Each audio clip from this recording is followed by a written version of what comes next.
got a follow-up to that then, and I know Keith asked a question just a second ago in the chat about people who are getting used to digital church. We're in the boat where we don't live stream. We're recording everything today. And so for us, it's an either or. We can't really provide people, once we open our doors on Sunday, we can't provide people an online Sunday experience without bringing our entire team in 2 days early to record everything and then doing it all again on Sunday. And I don't know if, quite frankly, our people are going to have it's almost entirely volunteers, so have the energy or desire to do that. Some churches can, and that's great that they can, and I'm happy they can, and hopefully we can get there. And so I kind of to steal his question in a way and rephrase it as my own, how do we manage that as a church who it is an either or? And we don't want to, for example, would it just be easier to say, hey, you guys should go back to 2 services? Because we had 2 services for a long time. We went to 1 last year because we didn't need 2 anymore. We have almost exactly what you said, a room that holds about 300 people. We have about 150 that show up. So we went to 1 service.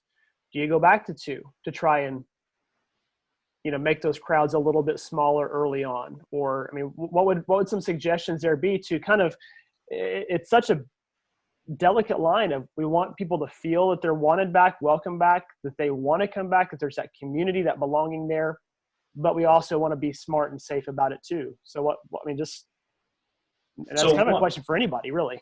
Yeah. One, Kurt, why can't you do live church? It's just, we don't have the setup for it right now. We could, but it would be as crude as my cell phone in the back of the room. We need to buy the equipment, buy the software, train the people. So we can't do it today. We could do it in a month, possibly. We have the equipment to do everything post-production much, much better. And so it's just simply a matter of the funds and the equipment and the people and the time to train people to do it. So, anyway, I could help you with that. Okay. For $250. And I know that's, for some congregations, that's like $1 million, right? But for $250 a year, I can help you go live next Sunday. Okay. With your cell phone. Are you help all of us with that, or just him? No, I'm just kidding. Well, it's as simple as you have an iPhone, right? And you have, or you have a laptop computer that you have a camera on right now. Do not set that thing in the back of the room. It needs to be a part of the congregation. So set it as close as you can. Just make sure it's there. Okay. Then there's a piece of software that I'm actually using right now. I don't know if you've noticed, but I have the ability to put my logo and my address right on top of the screen, right? Yeah, I was wondering how you did that. And I can put this up. I can put all kinds of things. I can put a movie up. I can put a photo up. I can type. A second here.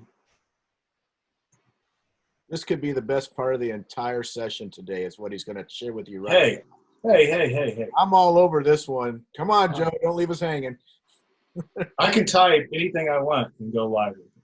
Oh, my. I can move it around live, whatever. Yeah.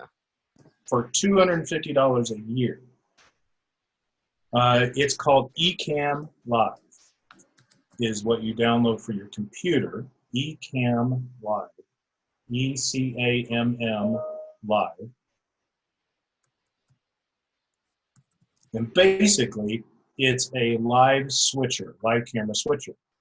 So that, right now on my other screen, I have, and it doesn't have to be on another screen, but that software is running and showing me what images I can put to show here on the Zoom call. And I can make it go straight to Facebook live right now. Or I can record on this, or almost whatever you want to do with it. Now, the best thing about this is, watch this. So I have my cell phone here, right? So it also has a cell phone, hold on a second, a cell phone app. Let's see what it's called, if I can find it. Now watch this here in a second. It's going to go. So I'm going to turn my cell phone around. You see that right there, right? Now watch. I can go and I can put that image. So now I have a 2-camera setup. My phone, my computer. My phone, my computer. Wow. For $250 a year, folks.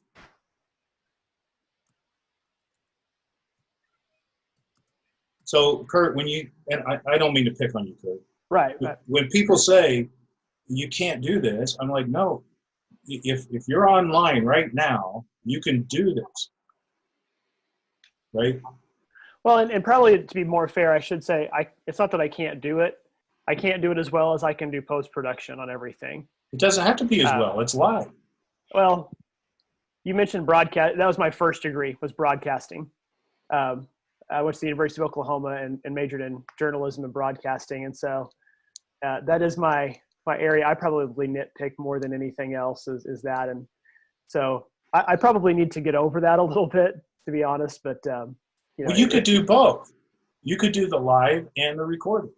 But yeah, anyway, I'll get off of it, but that's you can do it. Let me just say. Well, that's very helpful to know that too. As far as how to utilize some of that and not have to make a major investment, in it right off the bat. So I'll move off that. I know there's some other people with some good questions out there too still yet. So, but thank you for that. Yeah. And just to let you know, I work at a film studio here in Montana, so I'm probably as nitpicky as anyone. But we all have to learn new things. We have to learn new grace and new mercy that people are giving us. And going live with this kind of technology, you can do it. So Joe, maybe asking you more questions after this is over, maybe emailing you some more questions. So. Sure, of course.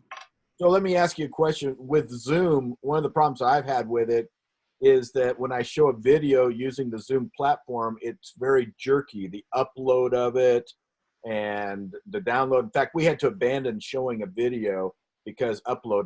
I've increased my bandwidth here as much as I can in my house. Would this eCam take care of that situation? It takes care of some of it. If you play it through eCam, then it's playing it. It's not uploading it the same way to Zoom, because it's handling, it's chunking the data differently. So you might have a little bit of problems, but not as much as you would going straight to Zoom.